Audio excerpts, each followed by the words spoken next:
안녕하세요. 전문가 라이브 코칭 가설 수립의 원칙 증문즉답이라는 제목으로 시작하겠습니다. 먼저 파트너님 소개부터 할게요. 지금 현재 베인앤컴퍼니의 에너지 부문 리더로 계십니다. 주로 이제 배터리 쪽 많이 보고 계시고, 네, 이렇게 구성했고요. 오늘은 질문 Q&A 먼저 진행을 하고, 그러고 나서 과제 피드백 진행할게요. 네, 일단 질문부터 먼저 보겠습니다. 현업에서 데이터를 기반으로 결정을 내리는 경우가 많아서 다이어그노스틱 퍼스트가 익숙하다. 그래서 앤서 퍼스트로의 생각 접근이 쉽지 않습니다. 다양한 정보에 대한 이해와 통찰력의 제고를 위해 어떻게 연습하면 좋을까요? 라는 질문을 해 주셨습니다. 제가 말씀드릴 부분은 answer first라고 하는 게 사실은 비즈니스 스킬 또는 이제 컨설팅 관점에서는 컨설팅의 평가 항목은 크게 세 가지로 나누고 있어요. 첫 번째는 problem solving, 두 번째는 client 슬래시 커뮤니케이션, 세 번째는 팀 스킬인데 보통 컨설턴트로서 평가를 받게 되면 세 가지 다 중요하다라고 하지만 프로블럼 솔빙에 대한 중요도가 초반에는 거의 70% 가까이 차지해요. 문제를 어떻게 이해하고 프레이밍하고 분석하고 접근해서 답을 잘 도출하냐. 이 프로블럼 솔빙이 이런 비즈니스 스킬 또는 컨설팅에서 접근하고 있는 이런 전략과 기획 업무에 있어서의 한 70%. 그 안에서 초반에 이야기한 answer first 가설을 잡는 부분이 이슈에 대한 definition 그리고 가설을 수립하고 이후에 분석 작업으로 연계하는 작업이라고 하는데 그냥 쉽게 얘기하면 problem solving 중에 나머지 한 절반 이상이 이제 이 answer first 스킬이라고 얘기하는데요. 재밌는 건 컨설팅에 대해서 많이 준비하고 인터뷰도 하고 입사한 친구들의 근 신규 입사자 70% 초기 1년, 2년 사이에 가장 대부분이 어려워하는 게 이 answer first예요. 가장 중요한 스킬이지만 쉽게 받아들여지지 않는 그런 스킬이다라고 하는 건데요. 그러면 어떻게 잘할 거냐라고 하면 뭐 그거에 대한 데피니션은 여러분들 학습하셨으니까 answer first는 문제를 바라봤을 때 정답을 바로 맞추는 게 아니라 이 문제를 해결하기 위해서 어떠한 가설을 수립하고 어떤 방식으로 접근해서 우리가 문제를 풀 거냐 하는 방법론에 해당하는 건데 그러다 보니까 이걸 뭘 해야지라고 하는 액티비티와 태스크 레벨이 아니라 우리가 풀고자 하는 핵심 질문에 대한 가설적인 답, 그리고 그걸 답으로 만드는 가설적인 논거들, 그리고 그게 완결성 있게 설득이 되기 위해서 어떠한 분석으로 그걸 검증해야 될 것 같냐라고 하는 게 answer first라고 하면, diagnostic first는 그냥 그거에 대해서 이걸 알려면 우리가 시장 스터디 해야지, 이걸 알려면 고객 분석해야지, 약간 이런 식으로 분석들을 해본 다음에 그 결과를 종합해서 답을 내는 건데, 이게 좋다는 건 계속 그렇게 얘기하고 대부분의 경우 훨씬 더 효과적이라니까 하고 싶은데 잘 못하겠다라고 하는 분들이 정말 많으세요. 그럴 때 제가 설명드리는 건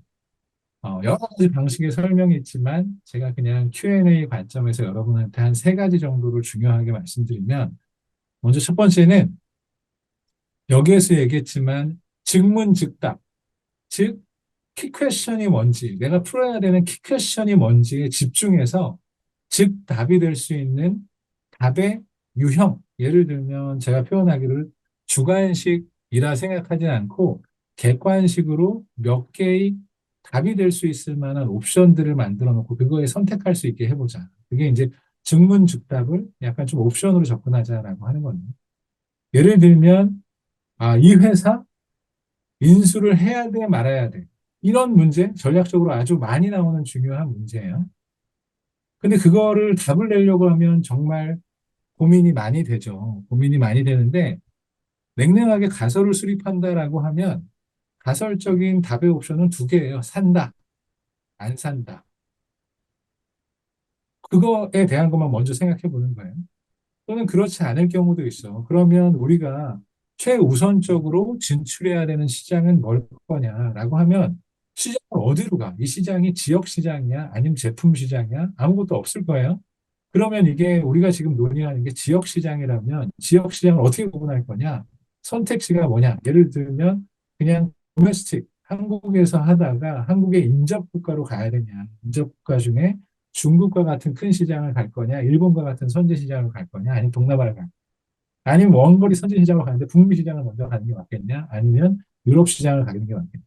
아니면 새롭게 불뜨는 중동 시장이 맞냐, 아니면 아직은 후진이고 우리한테 어드밴티지는 없지만 개척하는 관점에서 아프리카나 뭔가 중남미로 갈까 등등에 대한 것들을 일단 옵션으로 생각해 보는 거예요. 옵션으로 생각해 보고 그 다음에는 컷오프, 확실히 아닌 건 뭐냐. 그러면 애매까리 하지만 답이 있는 게 뭐냐. 그 중에 뭐냐. 그래서 증문즉답의 옵션을 만드는 거다라고 하는 거를 먼저 생각해 보자. 그래서 옵션 중에 선택할 수 있도록 합니다. 두 번째는 뭐냐면 그 옵션이 좁혀졌으면 여러분들이 적어도 답이 산다, 안 산다 그러면 100대 0 이렇게 선택하기는 어려울 거예요. 잘 모르니까. 근데 지금까지 알고 있는 정보로 적어도 이게 6, 70%는 더 맞을 것 같고 이거보다는 높은 것 같다.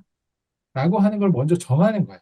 틀릴 수도 있지만 as far as I know 지금까지 알고 있는 모든 정보와 지혜와 상식을 동원했을 때 좀 더 확률이 높은 답이라는 걸 먼저 선택을 해보는 거예요. 선택을 해보는 거예요. 그 다음에 세 번째 뭐냐면 두 번째 연계해서 그걸 선택해보고 여러분들이 왜 그렇게 생각하는지에 대한 것들을 정리하는데 여기서 중요한 건 여러분들이 주장을 쓰는 게 아니에요. 누가 나한테 와서 약을 팔려고 해. 또는 누가 나한테 와서 이걸 설득하려고 해. 그러면 얘가 나한테 이런 궁금증을 해소해주면 나도 얘 말이 맞다라고 선택해줄 만한 게 뭐냐. 즉, 화자와 청자의 입장을 바꾸어서 내가 이게 답이라고 생각하고 납득을 할 만큼 되려면 어떤 것들이 필요하겠느냐. 이런 것들을 한번 만들어 봅니다. 끝으로 세 번째는 이게 제일 어려운 이유 중에 하나는 내가 이 산업이나 이 문제에 대해서 아는 게 없어. 그러니까 계속 고민을 한단 말이에요. 근데 그거를 짧은 시간 내에 알 수 있는 게 뭐냐라고 하면 짧은 시간 내에 이거를 그냥 시장 분석, 고객 분석 줄줄이 분석하는 게 아니라 정말 하루 만에 또는 일주일 만에 짧은 기간 내에 내 이해도를 극대화시킬 수 있는 방법들을 알아야 돼요. 그래서 그게 뭐냐라고 하면 그 산업에 대해 일단은 가깝게는 어, 요거에 대해서 나보다 더 많이 알거나 이전에 고민했던 사람들을 찾는 거예요. 그게 조직 내에 있을 수도 있고 조직 바깥에 있을 수도 있어요. 그리고 마찬가지로 리서치를 하면서 이거에 대해서 나보다 먼저 고민한 애들이 있을 수 있어. 대부분의 경우엔 애널리스트 리포트나 산업 리포트 약간 이런 부분들을 찾아가지고 캐치업하는 게 상당히 좋아요. 도움이 돼요. 그래서 그런 방식으로 내가 뭔가 이거를 그래도 똥인지 된장인지 알 만한 것들을 하이 게이닝 액티비티 내가 짧은 시간 내에 조금 더 감을 잡을 수 있는 액티비티를 해야 돼요. 자, 그런 액티비티들을 찾는데 첫 번째는 종종 이런 노력을 돈 안 되는 노력을 했는데도 안 되면 돈을 써야 된다. 그래서 결국 중요한 프로젝트인 경우에는 전문가 인터뷰라고 하는 라이트 전문가를 찾아서 그 전문가들을 인터뷰하고 초기적인 이해도와 감을 잡는 게 중요하다. 다시 정리해보면 증문즉답을 해서 키퀘션에 답이 될 만한 옵션들을 좀 생각해 본다. 두 번째는 그 답 중에 조금이라도 내가 현재 알고 있는 지식과 지혜와 상식을 총동원했을 때 조금 더 답이 될 만한 걸 고르고 그게 답이라고 내가 믿음을 갖게끔 하는 논거가 뭔지를 한번 시부려 본다. 왜냐하면 확신이 아직은 없으니까. 근데 세 번째, 그 과정 중에 내가 이걸 너무 모르겠다라고 하면 그거를 장기간 내에 빨리 캐치업하고 이해할 수 있는 리서치와 인터뷰들을 진행하는데 종종 돈 쓰고 하는 전문가 인터뷰가 상당히 도움이 된다. 일단 이 정도 설명 드려볼게요. 추가 질문 있으시면 말씀 주시고요. 네네. 다음 맥락으로 한번 네. 넘어가겠습니다. 네. 방금은 이제 문제를, 그다음은 네. 말씀해 주세요. 네, 문제를 풀 때의 앤서 퍼스트를 이야기를 했었고, 이제는 커뮤니케이션, 보고를 할 때의 앤서 퍼스트에 대해서 좀 여쭤볼 분이 계세요. 보고에서 앤서 퍼스트와 앤서 라스트를 선택할 때 좀 더 직관적으로 선정하는 방법은 뭘까? 이렇게 질문을 해주셨습니다. 네.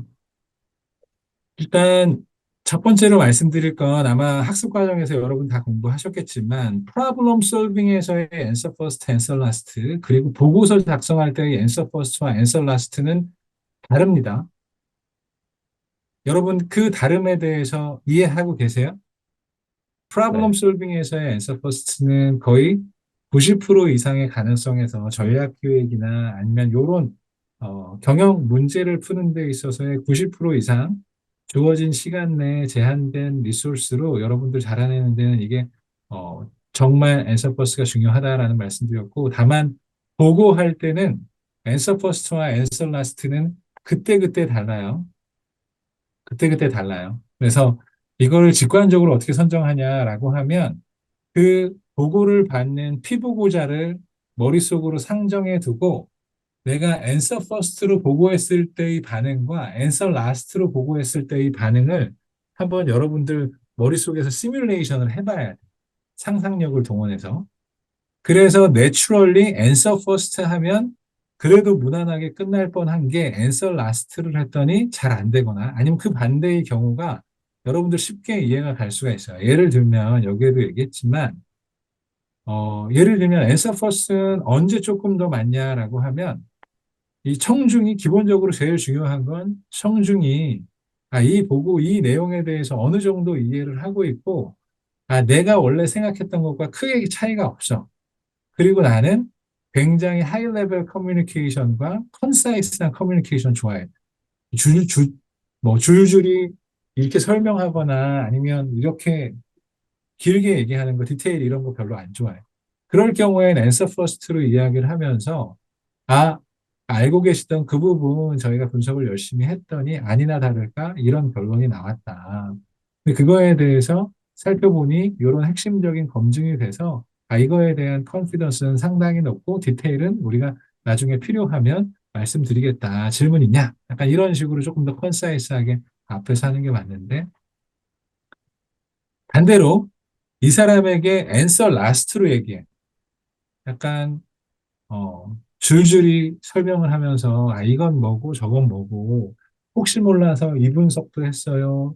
혹시 몰라서 저 분석도 했어요. 약간 이러면, 얘가 나한테 왜 이런 이야기를 길게 하지? 나중에 가서 다른 이야기를 하려고 그러나? 아니면 왜 그러지? 라고 하면서 기대하지 못했던 곳에서 질문을 하는 거예요. 챌린지를 하는 거예요. 약간 그러다 보면 그 챌린지가 또 다른, 새길로 빠지고 새길로 빠지다 보면 결론에 의구심만 오히려 결론은 맞을 수 있는데 중간 과정에서 이런 게 뭐냐, 저런 게 뭐냐, 약간 이런 방식으로 오히려 의견이 헛돌아갈 가능성이 있습니다. 근데 오히려 앤서라스가 맞는 사람은 뭐냐라고 하면 대부분의 보고를 했을 때 니들이 무슨 말을 해도 믿지 않을 거야 이런 분들이 있어요. 네. 재경 라인.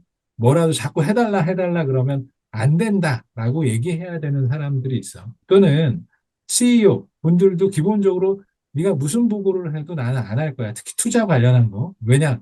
니들은 하고 싶으니까 자꾸 좋은 얘기만 할 텐데 나중에 투자 잘못되면 리스크를 지는 건 나밖에 없어. 약간 이런 사람들은 니들이 무슨 얘기로 나를 현혹시키려고 해도 난 안 할 거야. 이런 분들 꽤 있어요. 보고마다. 근데 그럴 경우에는 성급히 answer first로 이야기를 하면 이 자식들 답을 정해놓고 그거에 끼워 맞춰 왔구만 하면서 오히려 그거에 대한 어, 우려를 더 키울 수가 있어요. 그래서 이럴 때는 오히려 피보고자, 청중과의 눈높이에 맞춰서 이런 질문에 우리가 답을 하려고 했는데 이 질문에 섣부르게 가면 안 되고 이 질문에 답을 찾으려면 A와 B와 C라고 하는 아주 높은 조건을 만족해야만 우리가 그렇게 답을 할 것 같아서 우리가 그거를 분석을 음, 해봤다. 그래서 A는 정말 뭐가 답일지 아주 객관적이고 아주 뉴트럴하게 분석을 해봤더니 A는 이렇다.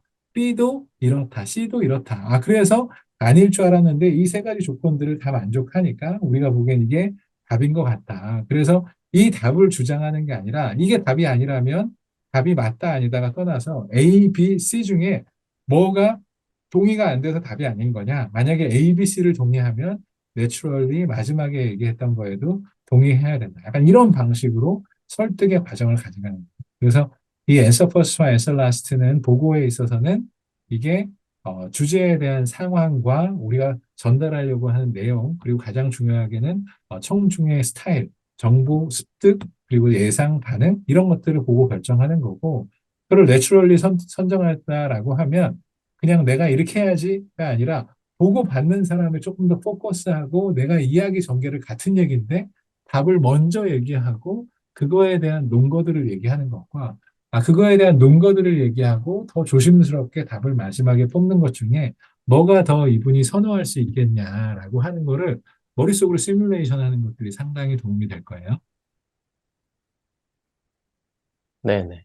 아, 좋습니다. 실제로 지금 저도 보고서를 작성하거나 보고를 준비하거나 할 때 이 부분 최정수 파트너님한테 여러 번 들었기 때문에 실제로 시뮬레이션을 많이 해요. 일단 쓰기 전부터 이분이 답부터 얘기하면 좋아하실까? 답을 나중에 말씀하면 좋아하실까?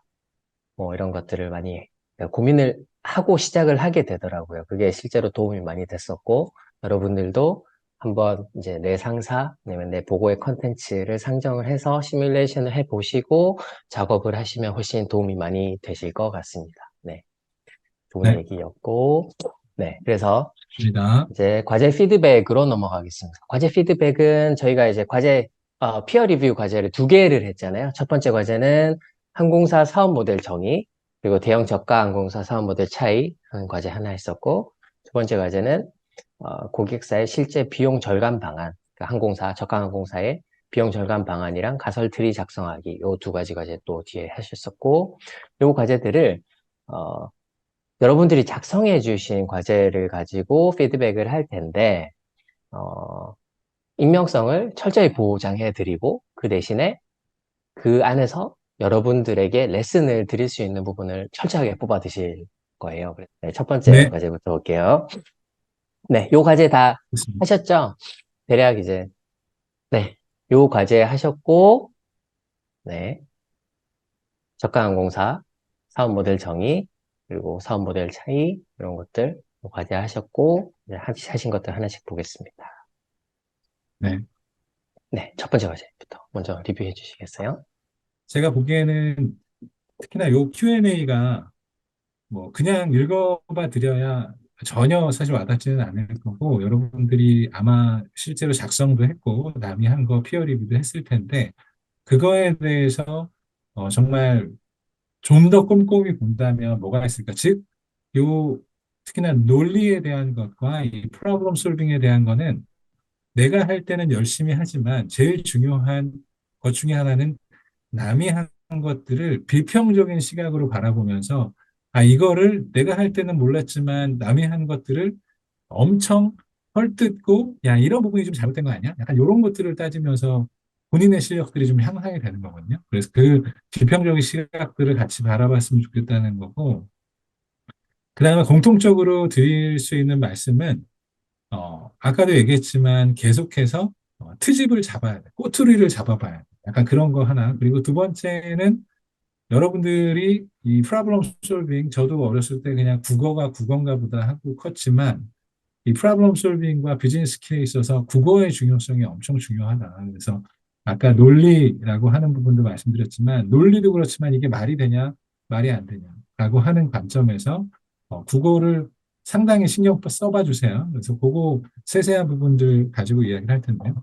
먼저 항공사의 사업 모델이다라고 하면 사업 모델은 항공기를 타고 이동을 하는 여행객을 대상으로 티켓을 발부해 매출을 발생시키는 사업이다.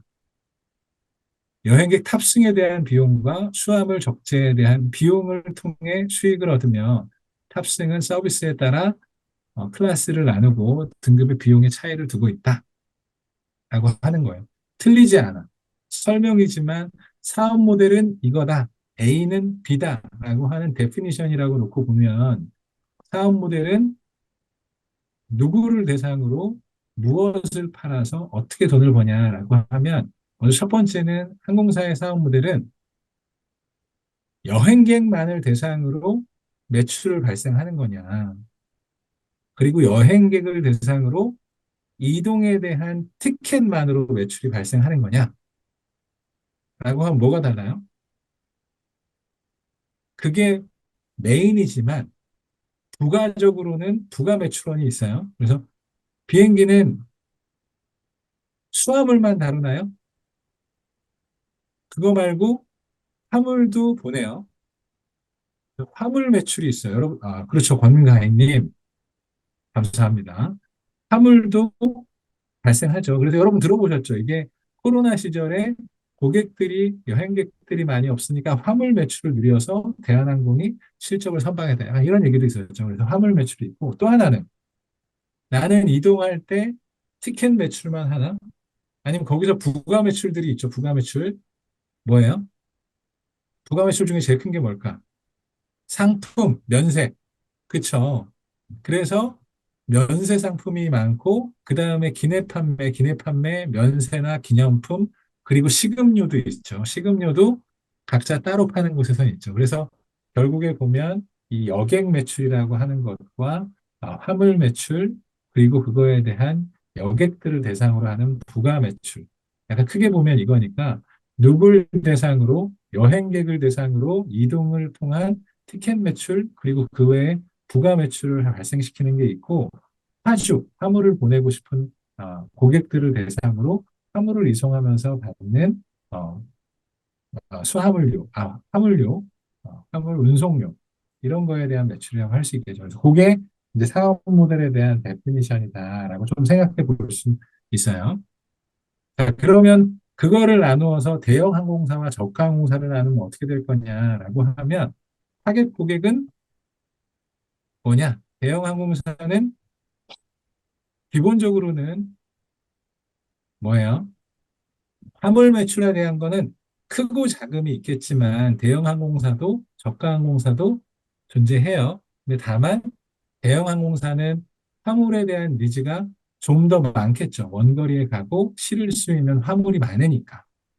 그리고 저가 항공사는 상대적으로 단거리고 그다음에 실을 수 있는 화물 자체가 적어. 그래서 화물에 대한 거는 부연해 놓고 지금 이건 포커스에서 그냥 이동 여행객만 가지고 놓고 본다라고 하면 여행객들은 뭔가 이동을 하는 거는 동일한 니즈인데 이동하면서 좀 더 편안하게 가고 싶은 사람, 이동하면서 저렴하게 가고 싶은 사람으로 조금 더 나뉠 거고, 그렇죠? 그 다음에 수화물, 여러분 여기서 질문, 수화물이 맞아요? 수하물이 맞아요?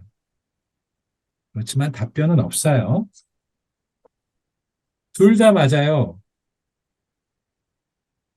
송지연님, are you sure? 어, 답이에요. 수화물 둘 다 맞지만 통상적으로는 수화물이라고 표현을 하죠. 그래서 그거 가지고 이야기들이 많지만 수화물이라고 보통 그 항공업에서는 이야기를 해요.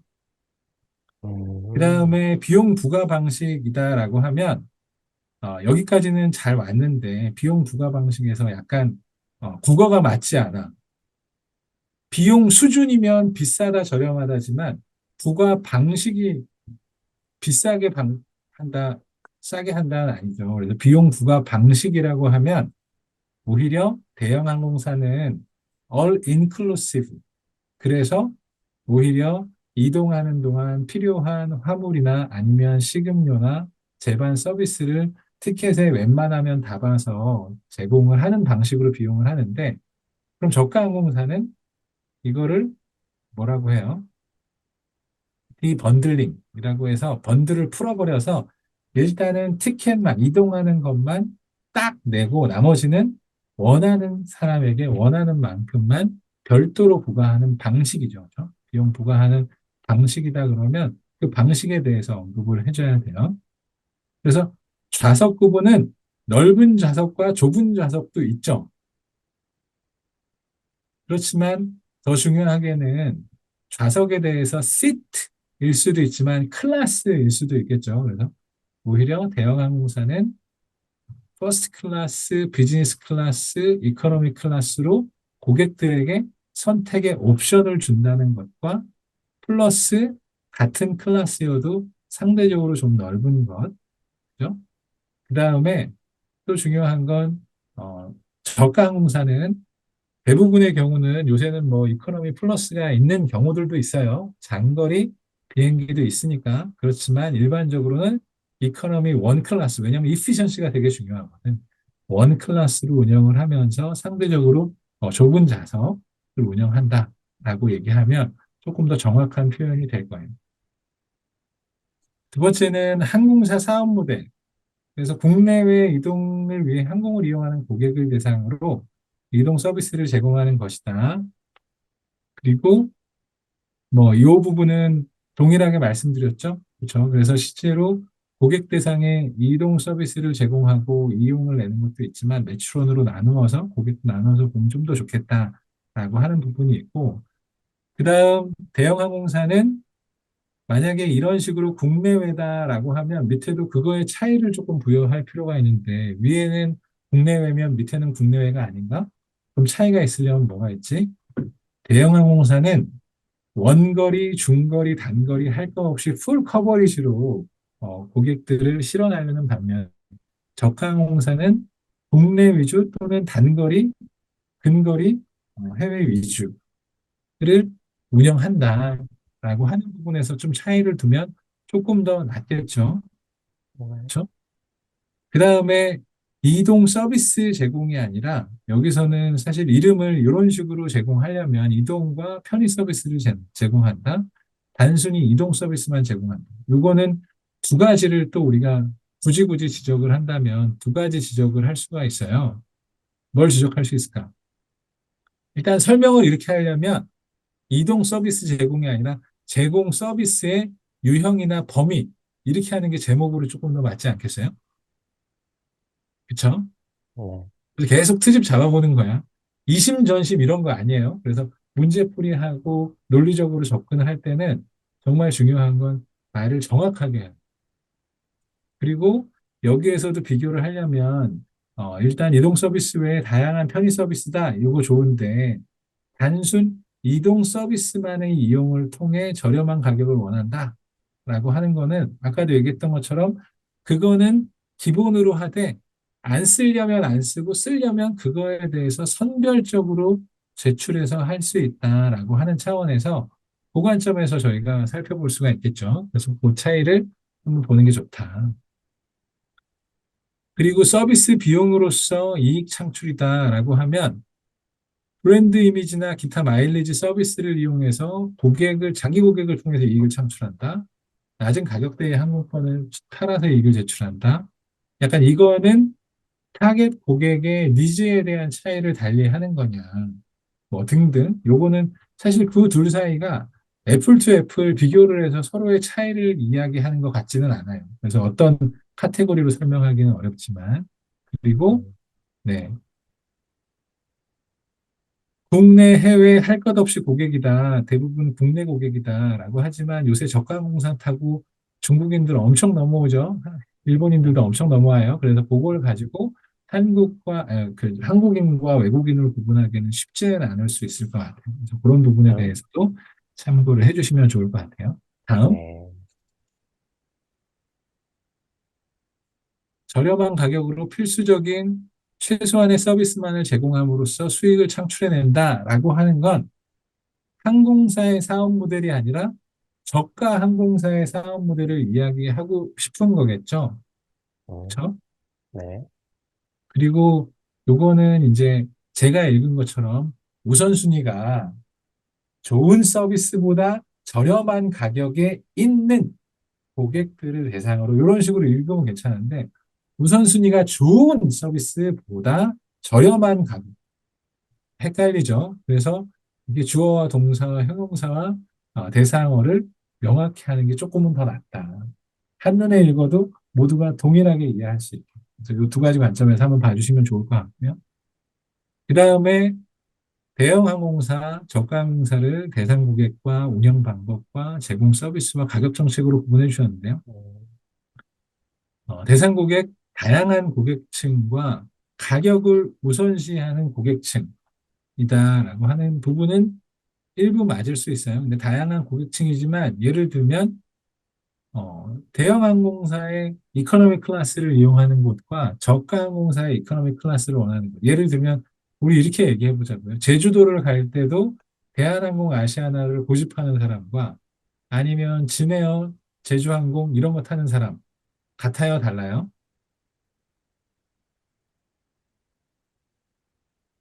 사실은 동일한 기종에서 몇천 원이 비싸도 뭔가 안전성이나 이런 부가 서비스를 밸류하는 고객과 아닌 고객이 있으니까 사실 그 부분에 대한 차이에 대한 언급은 조금 빠져 있네요. 그래서 제가 보기에는 훨씬 더 다양한 고객 니즈와 고객층을 공략한다는 것까지는 비교가 좋았고, 근데 그럼에도 불구하고 어디셔널리 보다 안전하고 신뢰도 높은 어, 곳을 선택하면서 일부 추가 비용을 제공하는 고객이 있냐, 아니냐, 또는 서비스에 대한 것들을 고객하냐, 아니냐에 대한 차이를 언급하면 좀 더 좋았을 것 같아요. 이 부분 어, 차이는 잘 지적했지만 조금 더 좋을 수 있었을 것 같고요. 어, 그다음 운영 방법, 이분은 항공업을 좀 아는 분인데요. 풀서비스 항공사라고 하는 전문 용어가 있어요. 풀서비스 캐리어. 그래서 FSC죠. 그래서 요거는 잘 아시는 분이고, 그래서 아마 답들을 그래도 상대적으로 높은 수준으로 작성해 주신 것 같아요. 다양한 서비스와 편의를 제공하며 좌석 등급에 따라 서비스를 구분한다. 저렴한 비용으로 서비스를 제공하면서 기본적인 서비스를 제공하고 추가적인 건 별도 비용으로 제한적으로 제공한다. 예요. 요거는 제공 서비스. 그래서 사실 운영 방법과 제공 서비스가 사실 요 위에 있는 제목이 조금 애매하긴 하죠. 그래서 제공 서비스의 범위와 요건이라고 하는 측면하고 오른쪽은 약간 수준에 대한 이야기를 한 것 같아요. 그래서 그거는 운영 방법이자 약간 제공 서비스에 대한 그 카테고리 부분만 좀 잘해주시면 좋았을 것 같고요. 그 다음에 가격 정책은 상대적으로 네, 가격 정책이라고 하는 부분들을 비교적 높은 가격대로 쓰이고, 그 다음에 요거 가격 정책을 갖고 있다라고 하는 거를 구분하는 거는 상당히 좋은데, 다만 가격 정책에서 이건 틀린 얘기가 하나 있어. 뭐냐? 유지보수 비용을 상대적으로 적게 제공하는 건 아니에요. 그럼 어떻게 돼? 이건 뭐 안전을 담보로 하고 살까요? 그래서 저가 항공사도 유지보수에 대한 기준은 동일하게 적용이 돼요. 다만 내가 유지보수 비용이 덜 들게 할 수 있는 방법들을 고민하는 건 있겠지만 기준이 낮으면 안 되겠지. 나는 더 안전에 대한 기준을 높게 하고 저가 항공사는 안전에 대한 기준을 낮게 할 수는 없겠죠. 그래서 그런 거는 오해하시면 안 돼요. 그럼 큰일 나요. 저가 항공사는 떨어지고 그러면 대형 항공사는 안 떨어지고 그런 건 아닙니다. 네. 그 다음에 네. 저희 분석, 예, 네, 두 비용 번째 절감 과제로 분석으로 넘어가 넘어갈게요. 볼게요.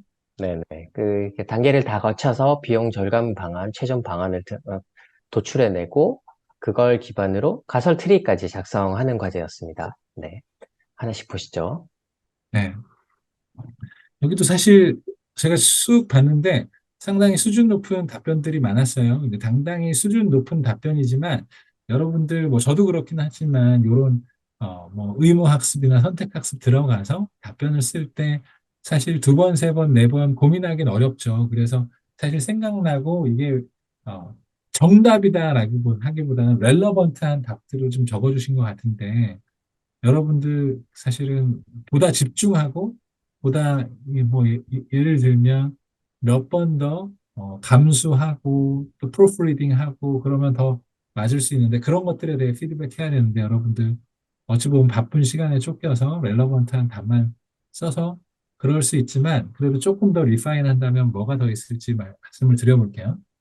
일단은 학습 과정 중에 여러 힌트를 드리긴 했지만 여기에서 보유기간 중에 총 비용을 절감할 수 있는 방안이 뭘까? 비용 절감 방안과 이유를 설명하자라고 했는데 단일 기종 그리고 신규 기종 이 두 가지가 사실 굉장히 중요한 답인데 그거를 캐치해서 잘 써주셨어요. 그래서 다양한 기종을 도입하게 되면 정비에 필요한 비용이 증가한다. 맞아요. 왜냐하면 요 부품도 일정 부분 있어야 되고 이 부품도 일정 부분 있어야 되는데 그러면 들고 있는 워킹 캐피탈이나 이런 것들 그리고 불용 재고가 되는 것들도 많이 있겠죠. 그래서 그런 부분들 때문에 오히려 다양한 기종보다는 단일 기종이 훨씬 더 도움이 된다라고 하는 거고 중고 기종 같은 경우도 초기 가격은 저렴할 수 있는데 정비 비용이 급격하게 증가한다. 그래서 이런 부분들 그렇고 또 한 가지는 여기서 리스를 해서 쓰냐, 사서 쓰냐라고 하는 부분인데, 이 리스 하는 것보다 내가 운영 리스, 그래서 실제로 리스사의 마진까지 제공을 하는 이자 비용이나 초기 비용에 대한 캐피탈 코스트보다 거기에 마진까지 얹어서 하는 것보다는 내가 캐피탈을 땡길 수 있으면 실제로 대출을 일으켜가지고 내가 만약에 그 리스크를 지고 운영을 한다면 그 마진만큼 빠질 수 있으니까 좋다라고 하는 건데 굉장히 이분 누군지 모르겠지만 어, 막 오거나이즈해서 쓰진 않았지만 상당히 인사이트풀하게 써줬어요. 세 가지 포인트를 다 짧게 단일 기종, 신규 기종, 사서 써라. 약간 이 세 가지 포인트를 잡아가지고 굉장히 잘 이야기를 해주셨어요. 그래서 여기에서 보면 비용 구조나 구성은 선도사와 비슷한데 근데 당사는 열의에 있다. 근데 단일 신규 기종 구매를 통해서 비용 경쟁력 강화할 수 있다. 이렇게 얘기해 주셨는데, 요거는, 어, 밑에 있는 내용들은 잘 정리해 주셨는데, 사실 첫 번째 포인트, 비용 구조나 구성이 선도사와 비슷하다는 얘기는 굳이 할 필요는 없죠. 그래서 요 밑에 있는 거에서 굳이 할 필요는 없을 수도 있어요. 왜냐하면 비용 구조하고 구성이 선도사하고 후발주자하고 다르다라고 하는 거는 이상하죠. 같은 사업을 하게 되면 대충 있겠지. 그렇죠? 똑같이 비행기에 대해서 항공비, 이 비행기 운영하는 사람들 다 비슷하니까. 그래서 그것만 어, 참고해 주셔서 좋을 것 같아요. 다음, 자, 중고인 경우 정비비가 많이 들고 리스인 경우 이자 및 정비 비용이 들기 때문에 신형을 구매하는 것이 저렴하다. 신형을 구매할 때 표준화된 모델을 통해 여러 기종의 동일한 정비 장비를 사용할 수 있고 한꺼번에 소요되는 비용에 대한 자금 소진 계획이 있어야 신형 구매의 실질적인 이익을 취하고 있을 수 있다. 요게 또 중요해요. 앞에 분하고 다른 이야기를 하지 않았어. 동일하게 여기 표준화된 모델이라는 것과 그 다음에 신형 그리고 구매에 대한 이야기가 다 들어있어요. 그러나 뭔가 국어에 대한 게 딱 한눈에 들어오거나 납득이 쉽게 되지는 않아요. 그래서 이건 국어를 조금 더 잘 정리할 필요가 있다. 저희가 일을 하면서 이야기할 때 상당히 이런 표현을 많이 해요. 자, 밑에 있는 건 보면 비용 경쟁력이 비교 대상보다 많이 낮은데 개선할 방안의 핵심은 정비비 축소를 구현할 수 있는 항공기 구매 모델 및 방식의 변경이다. 네, 좋아요. 상당히 좋았어. 상당히 괜찮았어요. 상당히 괜찮았는데 보면 여기에서 항공기 비용과 정비비 사실 개선할 방안의 핵심은 항공기 비용과 정비비 두 가지였죠. 그 두 가지를 같이 이야기해 줬으면 좋겠고, 그 다음에 항공기 구매 모델 및 방식의 변경이라는 조금 끌어올렸어. 그 얘기가 신형으로 단일 기종으로 구매해라 이 이야기를 하고 싶었는데 끌어올렸어요. 근데 보통 이런 거는 직관적으로 얘기해 주는 게 더 좋아요. 그래서 그런 부분만 조금 보완을 한다면 아주 좋은 답변이 될 수 있을 것 같아요. 네, 하나 더 여러분들, 볼까요? 네네. 네, 하나 더 보시죠. 여러분들도 피어 리뷰 해봤잖아요. 그쵸? 비슷한 생각들 하셨나요? 근데 사실 요거를 저희 이승훈 RF님하고 저희가 논의하면서 뭐 중간중간에 이걸 누가 리뷰할까, 뭐 할까 얘기하면서 피어 리뷰가 아마 모르겠어요. 많은 곳에서 차용하는 방식인지 모르겠는데 그게 상당히 유용하다라고 제가 생각하고 적극적으로 이제 제안을 드렸던 이유 중에 하나도 내가 만들 때는 몰라. 나는 그냥 정성껏 이게 맞다라고 생각하거든. 근데 입장 바꿔놓고 모자 바꿔 쓰고 내가 작성자가 아니라 검수자, 리뷰자가 되면 오만 군데 약간 이상한 표현, 뭔가 말이 되지 않는다, 납득이 되지 않는다라는 게 상당히 잘 보여요. 그렇지 않나요? 여러분들 그런 경험 안 해보셨어요? 그렇죠. 맞습니다. 네. 그래서 실제로 여러분들 이제 작업하시면 여기에 이제 여러분 다 경력이나 아마 직급들의 차이가 있을 텐데 항상 보면 제가 뭐 외적으로 드리는 말씀인데 남들이 어떻게 했는지에 대한 것들 꼼꼼히 보고 나라면 어떻게 하는 게 맞겠다 또는 저거는 뭐는 맞지만 뭐는 틀리다라고 하는 것들을 항상 생각하는 게 이 프로블럼 솔빙 스킬이 굉장히 도움이 돼요. 그렇지만 그걸 상황과 여건에 맞지 않게 입 밖에 내면 외톨이가 되는데 상당히 도움이 돼요. 그래서 그때그때 잘 선택해야 돼. 제가 여담이지만 요 크리티사이즈 하는 것들 되게 도움이 많이 되고 여담이지만 이게 컨설팅 하는 컨설턴트들의 가장 뭐랄까 부작용 중에 하나가 뭐냐면 자꾸 사람들이랑 싸워. 그래서 예를 들면 식당에 가도 뭐가 마음에 안 들면 그게 논리적으로 말이 안 되지 않냐. 나는 그럴 수도 있지만 말씀하시는 게 이해가 안 된다. 이런 식으로 쓸데없이 싸우고 여자친구, 남자친구하고도 엄청 싸워요. 비평적인 시각을 가지고 여러분들 바라보시면 되게 도움이 된다라고 하는 것과 그렇지만 그 시각을 갖고 생각하는 것과 입 밖에 내는 거는 잘 판단해 보셔야 됩니다.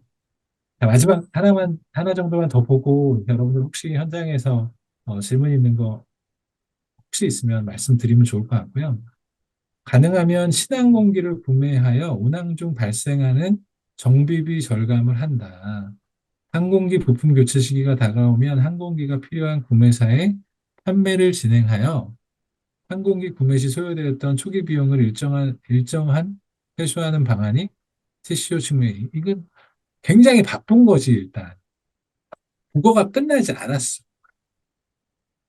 그래서 요거는 제가 뭐 여담이지만 제가 충분히 이해해요. 여러분, 이게, 어, 필수건 선택이든 학습을 하면서 relevant하게 빨리빨리 하고 캐치하려고 하는 건 이해하고요.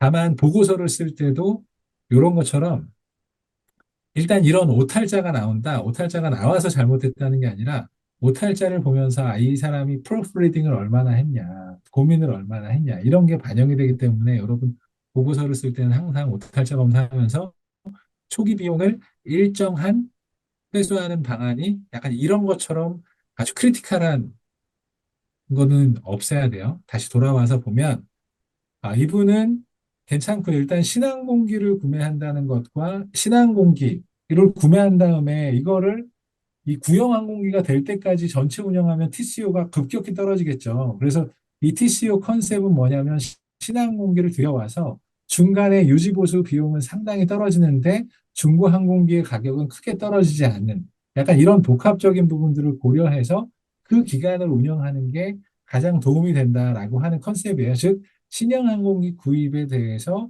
이게 항공기 비용과 토탈 항공기 비용과 정비비, TCO 관점에서 도움이 되는 것들을 아주 디테일하게 써준 건 좋다. 그렇지만 놓치고 있는 것들은 단일 기종을 선택한다는 것, 이걸 나중에 리스 대신 우리가 구매하는 방식이 조금 더 좋을 수 있다는 거. 단 전제 조건이 있죠. 돈이 있을 경우에만 가능한 거예요. 돈이 있을 경우에만. 네, 그런 그렇죠. 부분에 대한 것들을 살펴보면 조금 더 도움이 되겠다 하는 거고요. 그 다음에 신항공기를 구매하여 운행 후 일정 시간 시점이 지난 후 판매하고 다시 신항공기를 구매하여 운행에 투입한다면 반복적으로 TCO 절감이 가능한가? 갑자기 또 답을 하는 것처럼 하다가 질문으로 변신을 했는데 어쨌든 요것도 말씀드린 것처럼 좀 포괄적인 답보다는 이제 신규 신항공기 신기종 도입에 대한 베네핏만 조금 보고 있으니까 조금 더 전반적으로 포괄적인 걸 본다고 하면 조금 더 답의 퀄리티가 높아질 수 있겠다라고 하는 부분입니다. 끝나기 전에 여러분들 오늘 어떠셨고 혹시 오늘 어드레스 하지 않은 질문들이 있다면 질문 주시면 좋을 것 같아요.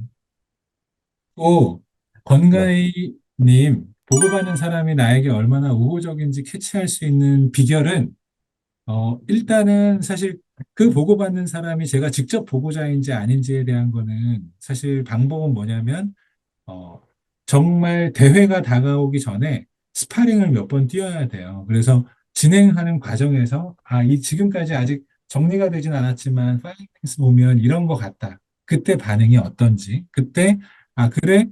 그럼 뭐 그럴 수도 있겠네. 그럼 요거만 보면 되겠네. 라고 하는 정도인지 난 아닌 것 같은데 또는 이거 봤어? 저거 봤어? 약간 이런 반응인지 약간 이런 것들에 대해서 충분히 캐치할 수 있고 그 다음에 보고는 사실 본부장님이랑 하는데 그러면 우리 팀장님이나 우리 상무님이나 인터랙션이 있지 나는 없다라고 하면 상무님하고 계속 그런 디스커션을 해보는 거예요. 이거에 대해서 뭐라고 말씀하실까? 또는 그 전에 이런 걸 본 적이 있나요? 뭐 등등에 대한 거. 그래서 상당히 재밌는 것 중에 하나가 저희가 신사업 요새 많이 보거든요. 예를 들면 어떤 회사에 갔더니 우리가 이 신사업을 검토하고 있는데 알고 봤더니 예전에 해다가 사업을 판매했어. 매각했어. 그 매각한 사람이 지금 CEO야. 근데 이 신사업 하려고 하면 되겠어요? 안 되겠어요? 약간 이런 약간 히스토리가 있는 것들도 상당히 있어요. 그래서 그런 부분에 대한 거는 직접 보고하는 사람에게 중간중간에 이야기를 해보거나 아니면 그런 디스커션을 한번 꺼내서 해본다라고 하면 그거에 대한 감을 잡는 데 상당히 도움이 됩니다. 네, 감사합니다. 네네. 기본적으로 혹시 PA 다른 보고 분도 체계. 의견이 있으실까요?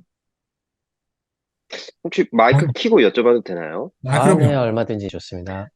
그, 제가 궁금했던 건 이제 problem solving에서 이제 answer first 이야기를 하셨고, answer first로 좀 약간 타임을 절약하고 이런 것들에 대해서 이야기해 주셨는데, 컨설턴트님께 여쭤보고 싶은 거는 이제 그 answer first를 했을 때 어느 시점에서 이제 그 answer이 안 맞을, 틀릴 경우가 있잖아요. 그 틀릴 경우를 어느 시점에서 딱 그걸 느끼셨는지, 그런 경험적인 거를 좀 여쭤보고 싶습니다. 질문 주신 것처럼 이 답이 가설인데 가설이 맞아야 된다라고 자존심을 부리는 경우가 있는데 무조건 내 가설은 초반에 제한적인 정보로 아는 거기 때문에 내가 생각했던 검증 포인트가 반대로 나오면 언제든지 바꿀 수 있다라고 하는 유연한 생각이 굉장히 중요해요. 그래서 사례로 말씀드렸는데 특정 사례를 말씀드릴 경우가 없이 저희가 프로젝트를 보통 12주짜리를 하면 윅 1 가설을 만들거든요. 그러면 바로 그 다음 주차에 바뀌는 경우, 그 다음 주차에 바뀌는 경우가 많고, 반대로 저희가 초반에 바뀔 만한 것들을 초반에 하기 때문에 오히려 뒤로 갈수록 바뀔 일은 많이 없죠. 그래서 가설을 수립하고 그 다음 주 약간 이런 식으로 초기 한 달 사이에 가설이 바뀔 정도의 레벨의 크리티컬한 검증을 하고 나머지는 그게 확실히 리컨퍼밍 하는 그런 디테일들 분석들이 되고 하우투에 대한 검토를 하기 때문에 프로젝트 기간 중에 한 절반 정도의 타이밍상에 많이 바뀐다고 보시면 될 것 같아요. 이 정도까지 하는 걸로 네, 하고요. 네. 다음 라이브 세션에서 또 뵙겠습니다. 감사합니다, 네, 다들. 대단히 네. 감사합니다.